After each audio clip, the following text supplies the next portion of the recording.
그 후에 요아스가 여호와의 전을 보수할 뜻을 두고 그랬습니다. 성전, 지금의 우리 예배당하고는 개념이 다릅니다. 그러니까 지금 예배당으로 사실 생각하면 안 되고요. 예전에 그 성전은 제사를 드리는 장소였습니다. 그래서 지금 우리가 이렇게 모여서 예배드리는 예배 처소하고는 그 근본적으로 개념 그런 것들이 완전히 다릅니다. 지금은 왜 제사를 안 드리냐? 그러면 예수님이 온전한 제사를 이미 드리셨기 때문에 그렇습니다. 그래서 다시 제사 드릴 필요가 없어졌어요. 필요가 없어졌어요. 그래서 우리가 예수 그리스도를 믿으면 구약의 제사 드리는 모든 일들이 예수 믿으면 다 이미 우리에게 주어진 것입니다. 그래서 제사 드릴 필요가 없고 하나님이 우리를 성전 삼아 여기 와 계시죠. 하나님께서 요아스라고 하는 왕에게 성전을 보수할 마음을 하나님이 허락하셨는데, 그 보수할 마음을 가진 요아스가 자라나는 과정을 이렇게 이제 말씀을 드리고, 성전을 보수한다는 것이 어떤 의미가 있는지를 우리가 이제 생각해 보고, 그렇게 생각해 보면 우리가 지금 시급하게 해야 될 일이 무엇인가라고 하는 것도 깨달아 알게 될 거예요. 그러니까 잘 이렇게 보시고 따라오시면 은혜의 시간이 될 줄로 믿습니다. 그 요아스 왕은요 위기의 때에 태어났어요. 그 아달랴라고 하는 여인이 그 다윗의 그 혈통을 이어받을 왕자들을 다 죽이는 그때에 태어났는데, 하나님께서 은혜를 베풀어 주셔서 이 요아스를 이렇게 숨겨서 죽지 않게 살려주셨다고요. 그리고 그가 어릴 때 언제냐 그러면 24장 1절에 보면 요아스가 왕위에 오를 때 나이가 몇 세라고요? 7세, 7살에 왕이 되었습니다. 7살에 왕이 되었으니까 뭘 알겠어요? 아무것도 모르죠. 그런데 하나님께서 위기의 때에 왜 이 7살밖에 안 된 요아스를 왕으로 세우셨는지를 생각해 보면 이것도 또 은혜예요. 왜냐? 여러분, 위기의 때에는 하나님의 말씀으로 양육받고 말씀에 온전히 순종하는 사람이 필요하겠죠. 그런데 나이가 든 사람은요, 여러 가지 세상적인 것들로 인해서 오염될 가능성이 있죠. 그래서 하나님께서 사무엘이라고 하는 이 아들을 언제 하나님이 부르시느냐? 그러면 사실 어릴 때부터 부르는데, 어릴 때 불렀다고 말하기도 좀 그래요. 왜냐? 그가 태어날 때부터 어떻게 해요? 나시린으로서 하나님 앞에 드려진다고요. 왜 그렇게 어린 사무엘을 하나님이 선택하시고 부르셨느냐? 그러면 그때 제사장마저도 하나님을 경멸히 여기는 위기의 시대였어요. 그런 위기의 시대에 하나님의 뜻을 깨달아 알고 하나님의 뜻에 온전히 순종할 사람이 필요했던 거예요. 그래서 어릴 때부터 하나님의 뜻에 받쳐진 그 사무엘을 하나님이 택하셨던 거예요. 요아스도 마찬가지예요. 이스라엘 역사, 남쪽 유다 이스라엘 역사에요, 여인이 왕이 된 일은 딱 한 번 있었어요. 지금 이 아달랴라고 하는 여인이 왕이 자기가 왕자들을 다 죽이고 왕이 된 거예요.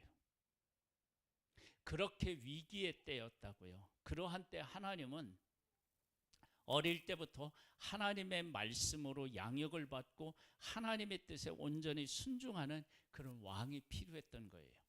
그렇게 양육받은, 한번 볼까요? 1절 우리가 열어봤잖아요. 보세요. 예루살렘에서 40년 동안 다스리니라. 그의 어머니의 이름은 시비야요 브헬세바 사람이더라. 제사장 여호야다가 세상에 사는 모든 날에 요아스가 여호와 보시기에 정직하게 행하였으며, 정직하게 행했다는 얘기는 뭐냐면 여호야다라고 하는 제사장이 하나님의 말씀을 곁에 두고 왕을 어떻게 해요? 계속 가르치고 그리고 교훈하고 했다는 것을 알 수 있어요. 그래서 하나님 보시기에 정직하게 행하거든요. 하나님 보시기에 정직하게 행한 이 요아스가 행한 일 중에 가장 대표적인 일, 그게 뭐예요? 성전을 보수하는 일이에요. 그러면 하나님의 말씀으로 양육받고 하나님의 뜻에 순종하는 사람에게 왜 하나님은 성전을 보수할 수 있는 마음을 주시고 그 보수할 수 있도록 환경을 만들어 주셨을까? 여러분, 성전은 어떤 곳이에요? 첫 번째, 하나님은 하늘에 계시다고 우리 보통 알고 있잖아요. 그 하나님이 이 땅에 하나님의 백성들과 함께 하신다라고 하는 상징적인 의미를 담고 있어요. 그러니까 하나님이 우리와 함께 계신다라고 하는 의미를 담고 있어요. 그곳이 어디예요? 지성소예요. 지성소. 그러니까 성전은 성소와 지성소로 나누어지는데, 그 지성소는 하나님의 임재를 상징하는 그룹이 있고요. 거기에 법궤가 있고요. 하나님이 거기에 임재하신다는 상징성이 있어요. 그리고 그 지성소에는 대제사장이 1년에 한 번 들어가요. 그리고 죄가 있으면 안 돼요. 죽어요. 죄 없는 상태에서 들어가서 하나님 앞에 온 이스라엘을 위하여 제사 드리는 날, 제사 드리는 일이 그렇게 있다고요. 그러니까 하나님이 하나님의 백성들과 함께 하신다는 것을 성전이 이야기하고 있고, 또 하나는 그 하나님이 계시는데 그 하나님 앞에 우리가 나아가서 그 하나님을 만나고 하나님하고 동행해야 되잖아요. 그래서 성전은 어떤 의미가 있냐면 하나님이 계신데 우리가 하나님 앞에 나아가서 하나님을 만날 수 있다, 그것을 상징하는 거예요. 그런 장소예요, 그곳이. 그리고 그렇게 된 하나님의 백성들이 거룩하게 되어서 하나님과 일상적인 삶에서 동행해야 한다는 사명, 그것이 성전에 있어요. 자, 그런데 이 성전이 보수되었대요. 그러면 보수되었다는 얘기는 이 성전이 어떻게 됐다는 거예요? 무너져 있었다는 거예요. 그러면 이 성전이 왜 무너져 있었느냐? 그러면 하나님이 하나님의 백성들과 함께하고 계시다는 사실을 백성들이 어떻게 해요? 제대로 믿지 않았다는 거예요. 하나님이 함께 계시다는 것을 믿지 않았다는 얘기는 하나님 앞에 나아갈 일도 없어지는 거예요. 그러면 이 성전을 보수한다는 얘기는 하나님이 우리와 함께 계시고 우리는 하나님 앞에 나아가야만이 된다라고 하는 신앙 고백이 성전을 보수하는 데 있다는 거예요. 자, 그러면 우리에게도 지금 우리의 삶에서 정말 필요한 게 뭐냐면 하나님이 나와 함께 계시다는 사실을 아는 거예요. 하나님이 나와 함께 계시다는 것을 모르면 우리는 우리의 삶을 어떻게 살아갈 수밖에 없느냐면 내 생각과 내 마음대로 살아갈 수밖에 없어요. 하나님이 계시는 것을 모르는데 어떻게 하나님 중심으로 살아갈 수 있겠어요? 그럼 하나님이 계시다라고 하는 것을 알면 우리가 어떤 삶을 살아가게 되느냐? 그러면 하나님과 앞에 나아가서 하나님하고 동행해야 되겠구나. 왜냐하면 하나님은 온 우주를 만드신 분이에요. 못하실 것이 없어요. 나를 사랑하시는데 얼마만큼 사랑하시냐면 독생자를 그 고난의 십자가에서 못 박아 죽게 할 만큼 나를 사랑하신다고요. 그렇게 왜 하시느냐? 하나님이 나와 함께 동행하고 싶으셔서 내 안에 와 계시고 싶으셔서 그렇게 하신 거거든요. 그 하나님을 깨달아 아는 것이 우리의 신앙에서 가장 중요하다는 것을 성전을 보수하게 하는 그 일을 통해서 우리에게 말씀하고 계시는 거예요. 여러분, 성전을 보수하는 것은 그냥 건물을 보수하는 것이 아니고 그 이상의 의미를 담고 있는데, 하나님이 우리와 함께 계시다라고 하는 것을 고백하는 거예요. 그리고 우리가 그 하나님 앞에 나아가야 된다. 왜 나아가야 되느냐? 그분과 함께 살기 위해서. 그런 의미가 있는 거예요.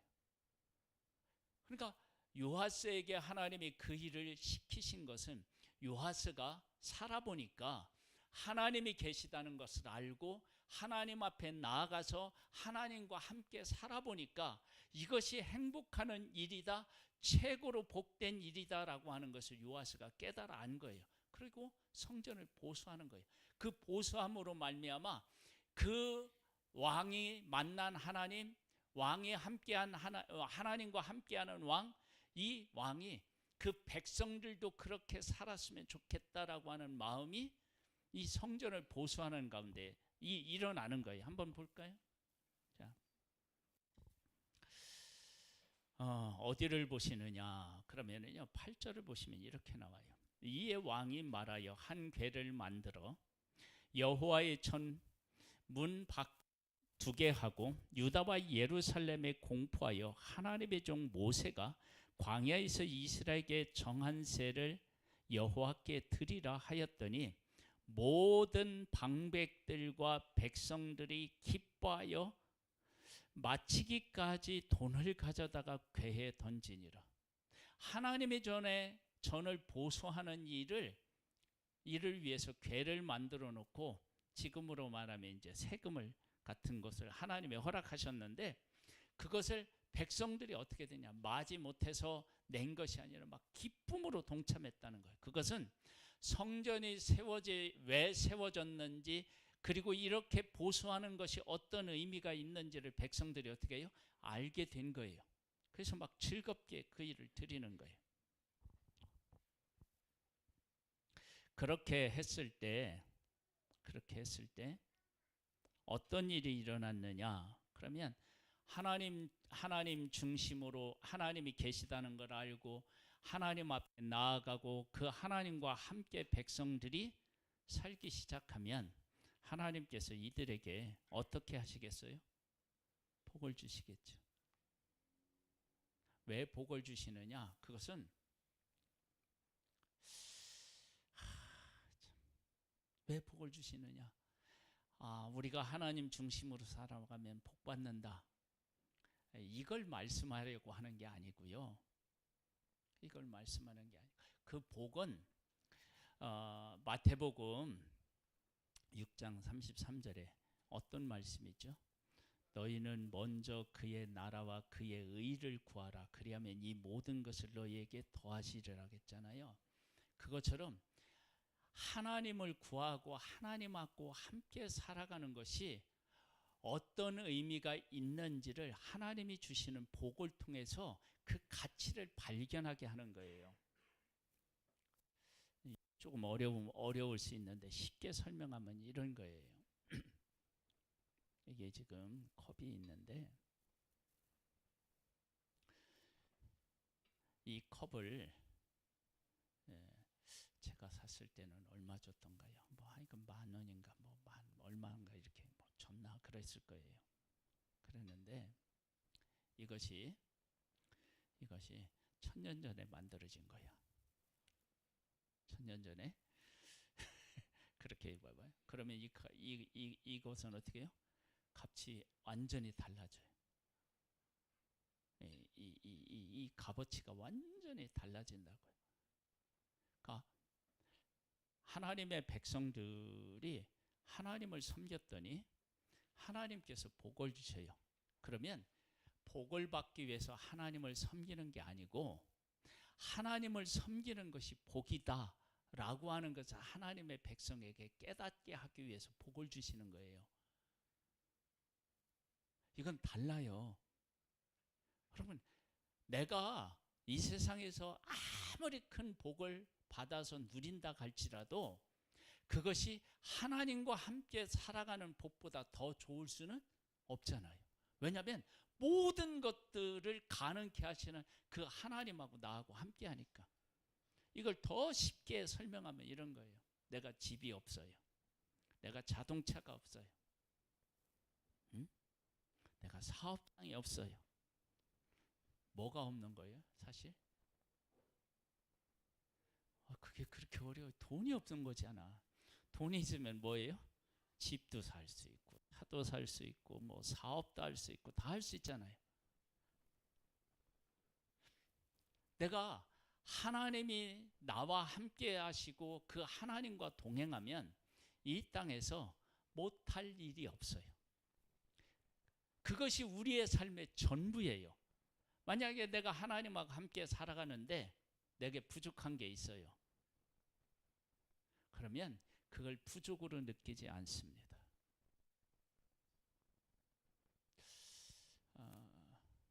우리 그 JYP 누구죠? 네? JYP가 누구예요? 박진영이요.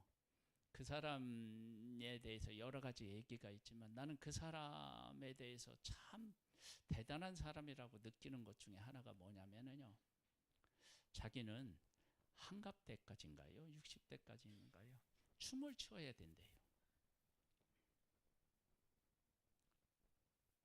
그래서 식단 조절을 하고요. 그래서 자기가 이렇게 이제 생활하다가 자기가 이제 정해놓은 그 몸무게가 있는데 그 몸무게에서 조금만 더 나가면 식단 조절하고요. 운동도 더 해서 다시 그 밑으로 내리는 거예요. 자기가 60대까지는 춤을 춰야 되는데 살이 찌면 출 수가 없다는 거예요. 그래서 그 일을 위해서도 그렇게 한다는 거예요. 여러분 그런 생각이 얼마나 대단한 생각이에요. 춤이라고 하는 자기가 좋아하는 그 춤을 위해서도 그렇게 한다 그러면 우리가 하나님을 사랑해서 하나님을 위해서 그 하나님을 더 깨닫게 하기 위해서 하나님이 나한테 어려움을 주셨다. 그러면 그 어려움은 하나님의 사랑이지 그냥 어려움이 아닌 거예요. 하나님과 함께 살아가는 사람은 그렇게 복된 인생을 살아갈 수 있게 하나님이 하십니다. 그래서 하나님을 만나면 어떤 일이 생기느냐? 항상 기뻐할 수 있고 범사에 감사할 수 있어요. 그리고 그 하나님 앞에 나아가 기도할 수 있는 거예요. 여러분 이런 삶을 하나님 안에서 살아갈 수 있다고요. 그러니까 성전을 보수하는 일은요, 단순히 어디 하나가 뭐 이렇게 금이 가서 깨지고 뭐 하나가 떨어지고 이런 것들을 갖다 붙이고 이런 의미가 아니고요. 그 의미가 더 깊은데 그 의미는 뭐냐면 그렇게 무너진 것은 하나님의 백성들이 하나님이 자기들과 함께 하신다라고 하는 것을 놓친 거예요. 하나님이 함께 하신다는 것을 놓치니까 하나님 앞에 갈 필요도 없어요. 그러니까 어떻게 하냐? 그렇게 살아가는 하나님의 백성들이 그런 삶의 모습이 성전이 무너진 데에서 나타나는 거예요. 성전이 무너진 데서. 여러분 한번 잘 생각해 보세요. 어떤 사람이 이 마음에 심한 아픔과 그런 것들을 겪으면은 집에 가보면 어때요? 청소도 안 하고 막 무기력한 상태에 있는 그런 모습을 보게 돼요. 그러니까 하나님을 사랑하지 않고 하나님에 대해서 귀히 여기지 않으면 성전에 대한 관심이 없어지는 거예요. 그러면 그러니까 성전이 무너지는 거예요. 근데 요아스가 하나님의 말씀으로 어렸을 때부터 교훈을 받고 그러고 보니까 하나님과 함께 동행하는 삶이 얼마나 복된 삶인지를 깨달아 안 거예요. 그러면 이 하나님하고 함께 살아가는 이 복을 우리 백성들도 함께 누려야 되는데 무엇부터 해야 되겠다고 생각한 거예요? 성전 보수. 성전을 보수하면서 뭘 하나님이 우리와 함께 계시지. 우리는 하나님의 백성이지. 우리는 하나님 앞에 나아가서 하나님하고 동행해야 하는 존재지. 이걸 성전을 왕이 보수하는 것을 통해서 백성들에게 하여금 깨닫게 한 거예요. 그리고 백성들이 그 보수하는 데 필요한 것들을 드리는 거예요. 드리는데 너무 기쁜 거예요. 그것은 뭐냐면 이미 그들 속에 성전을 보수하면서 하나님이 계시고 하나님과 함께하는 것이 어떤 기쁨이 있는지를 깨달아 안 거예요. 여러분, 이게 얼마나 하나님의 백성들에게 복이 있는 일입니까? 여러분, 지금 우리들에게 똑같은 거예요. 내 삶에 하나님이 함께 하신다는 것을 깨달아 아는 것만큼 중요한 것도 없고 그것만큼 시급한 일이 없어요. 그것이 되면 하나님 앞에 나아가서 하나님과 함께 하면요, 너무 인생이 이건 다른 것으로는 이 인생의 기쁨과 감격과 가치를 알 수 있는 것이 없어요.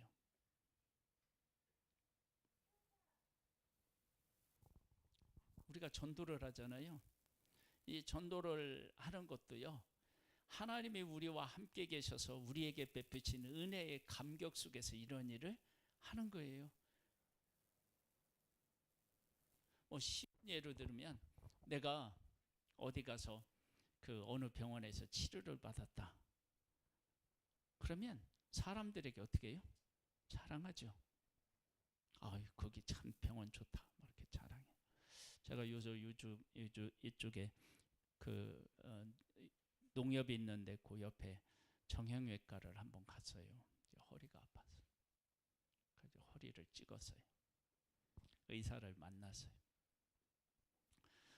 어떻게 이 나이에 허리가 그렇게 망가졌냐고 걱정을 해요. 그러면서 내가 그 의사한테 정말 고마운 게 한 가지 있어요. 허리가 이렇게 망가졌는데 허리 주사 같은 거 맞지 마세요. 어디 가서 그런 거 맞지 마세요. 그거 맞으면 큰일 나요. 저한테 그런 얘기를 했어요. 그래서 주사 안 맞았어요.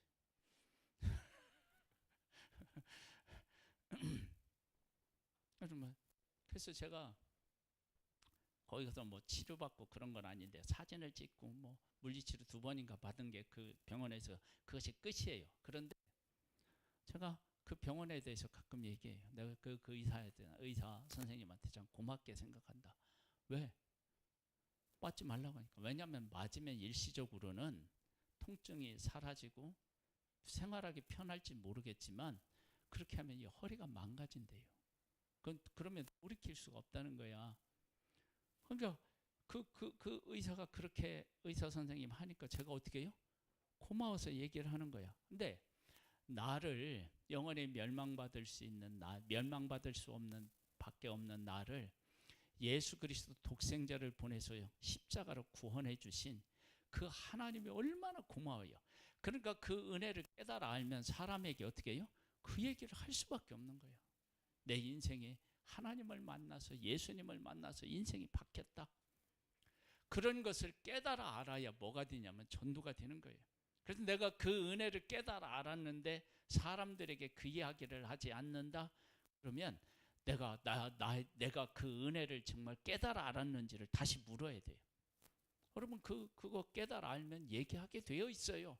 안 할 수가 없어요. 왜냐하면 우리는 그런 것들을 알면 막 입이 근질근질해가지고 가만히 있을 수가 없는 거예요. 꼭 구원대회가 우리에게 그런 의미로 다가올 수 있게 되기를 소망합니다. 여러분 그것을 깨달아 알고 막 그런 마음이 생기면요, 그건 복을 받은 거예요. 내가. 왜냐하면 세상에서 가장 중요하고 가장 가치 있는 것을 깨달아 안 것이기 때문에 그렇습니다. 여러분 세상에 이거보다 더 중요한 게 어디 있겠어요? 가치 있는 게 어디 있겠어요? 나를 만드신 하나님을 만나고 그 하나님이 내가 죄인이 되어서 영원히 멸망받을 수밖에 없는데 예수 그리스도를 보내서 내가 받을 형벌을 예수님이 받고 예수님에게 있는 영원한 생명을 나한테 주셨다라고 하는 사실, 그것을 깨달아 알고 그 은혜를 내가 받고 있다고 아는 것을 아는 것만큼 가치 있는 게 어디 있어요? 여러분 이거 깨달아 아시길 바라요. 예수 믿고 예수 교회 다니면서 이것을 모르고 다니면요, 이건 정말 안타까운 일이에요.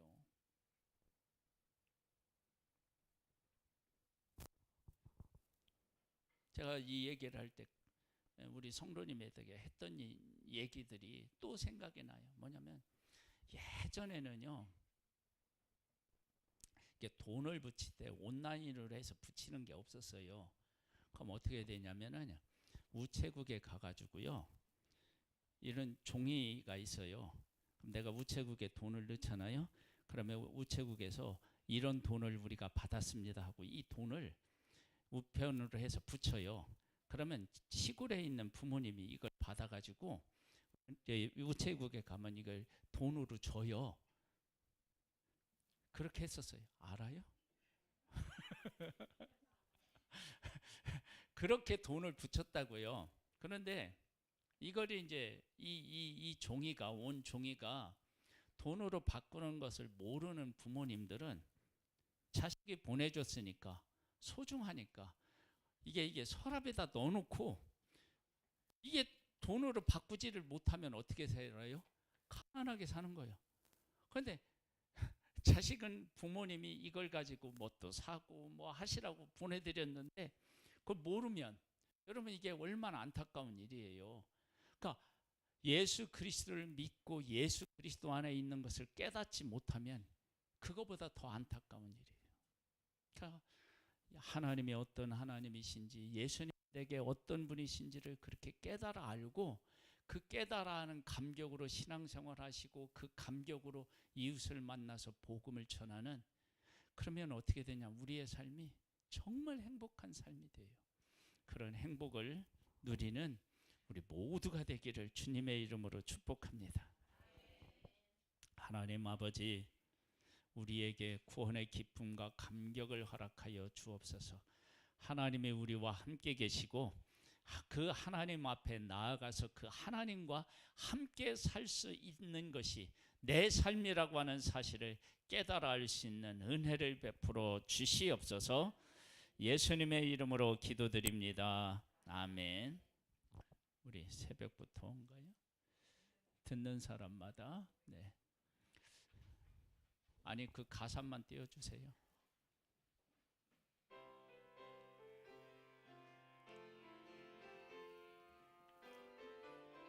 가사를 띄워주세요. 네.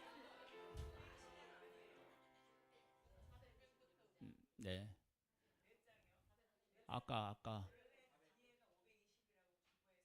네. 잘못했으니까요. 아까 몇 장? 496장으로 해주세요. 네.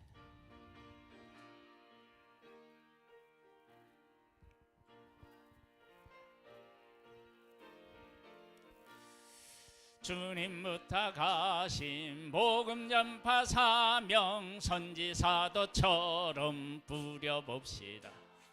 죄악 세상에서 지친 영혼들을 구원대까지 인도해보세. 구원대이로 예비 신자들을 천국문으로 전도해보세. 하늘 능력 권세 모두 주시네. 전도하는 교회에, 능력 있는 교회에 주님께서 심히 기뻐하시네.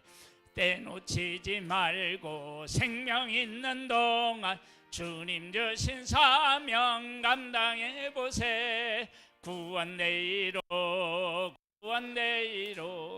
예비 신자들을 천국문으로 전도해보세. 하늘 능력 권세 모두 주시네. 때를 찾지 말고 시를 찾지 말고 능력받아 전도해보세.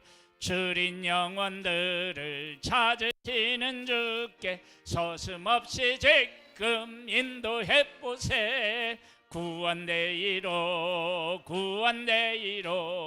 예비 신자들을 천국문으로 전도해 보세, 전도해 보세. 하늘 능력 권세 모두 주시네. 전성중앙교회 11월 16일 추수감사주일 구원대회네. 부흥하는